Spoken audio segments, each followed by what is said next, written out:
Supreme Chancellor Obi-Wan Kenobi, my stone freak. Chapter 71.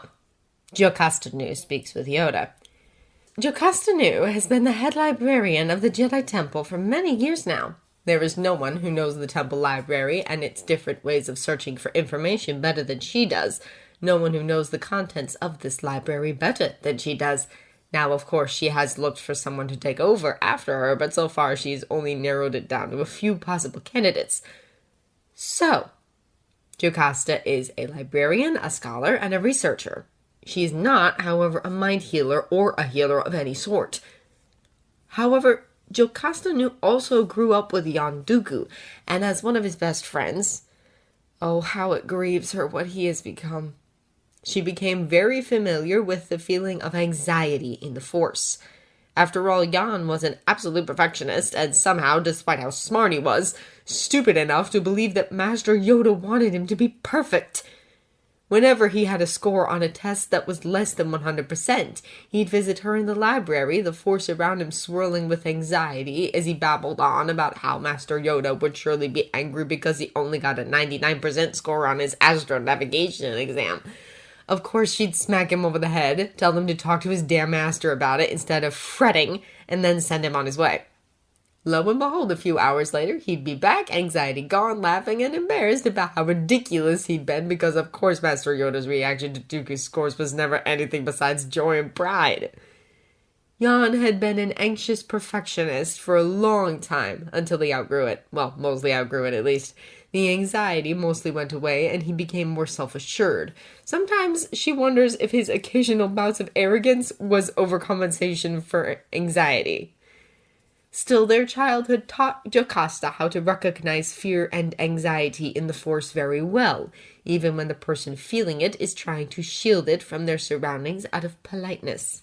Which is why Jocasta is very aware that whatever it is Master Namun, one of her candidates for her next head librarian, is researching for the council, it is upsetting her a great deal. Enough so that she's starting to bleed through her own shields, which is rather worrisome, considering how experienced Master Namun is. With the state of everything as it is, it worries Jocasta. Master Namun has always been very stable and solid, far from easily shaken. So whatever it is she and the young lady with her is researching, it must be most distressing. While Jocasta knows that she has not been given the clearance to speak to Namun about the research, she knows it is her duty as a member of Master Namun's community to at least bring up her worry with a council member in private to ensure that they discuss it with her. While she'd prefer talking directly with Master Namun, she knows that she likely cannot speak to anyone outside of certain authorized people about it, and Jocasta would prefer not to make her fret over having leaked her emotions on top of everything else, as it were. Besides, Master Yoda is sure to be discreet and kind about it. Master Yoda asks her to meet him in the council meditation chamber when she asks him for a private conversation. She's been there before, and she's trusted with the codes to the council chamber, so she arrives with little fanfare and even less trouble. The sight she comes across is slightly worrying. Master Yoda is staring out the windows. For once, the blinds haven't been drawn, and you can clearly see the Coruscant skyline through them, clearly distracted and deep in thought. "Master Yoda," she says to call his attention. He doesn't startle, but he does firmly turn from the window to look at her. "Jocasta, good to see you it is. Speak with me, you wanted to." It's not the first time she's come to him for help or guidance, so this is not a novel situation for her, though it's been a while since last.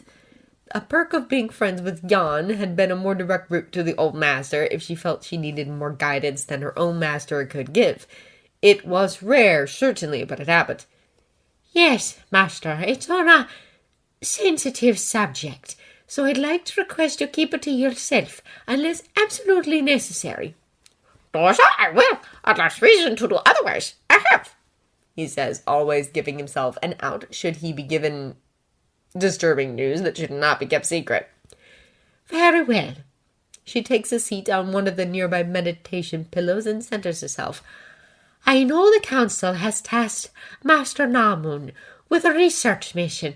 However, I worry about her. Through the Force, I have been able to sense that whatever it is she's researching, it is upsetting her greatly. As such, I wished to mention it to you, Master, so you can perhaps speak with Master Namun directly." She pauses briefly to gather her thoughts. "I would have done so myself, if it hadn't been for the fact that I know her work is confidential, and I do not want to put her in a situation where she feels torn between needing to talk and not betraying the confidence the Council has put in her." "Compassionate you are, Jocasta. A good friend you've always been." Master Yoda doesn't need to mention the name for both of them to feel the spectre of a man they loved and lost hang over them. She inclines her head in thanks, accepting the compliment, but says nothing, instead awaiting further words from Master Yoda. "Spoken with Master Namun, I have. Speak with the Council, I will. Perhaps include you in the investigation we should. Know the library and its resources better than anyone else, you know." "If that is the will of the Council, I would do so. I am relieved to hear that you've already spoken with Master Namun, and I won't ask anything further.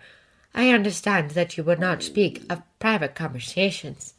She smiles. Master Yoda has always been willing to lend an ear when possible. "What to speak of, have you?" Master Yoda's ears twitch, and his face is kind. Jocasta swears she can feel just a hint of loneliness in the Force around him. She isn't fully surprised. He was sad after Yon left for good, directly after Qui-Gon's tragic loss. Losing both of them at the same time was a harsh blow to him, and with Master Kenobi now in the halls, well, Master Yoda's lineage has seen better days. She smiles and stays just where she is. "I would like to tell you a story of what a young initiate named Im did in the library the other day." She has missed speaking with them.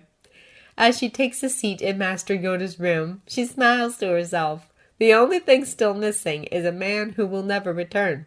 But such is the way of the galaxy, and as she cannot change it, she must accept it.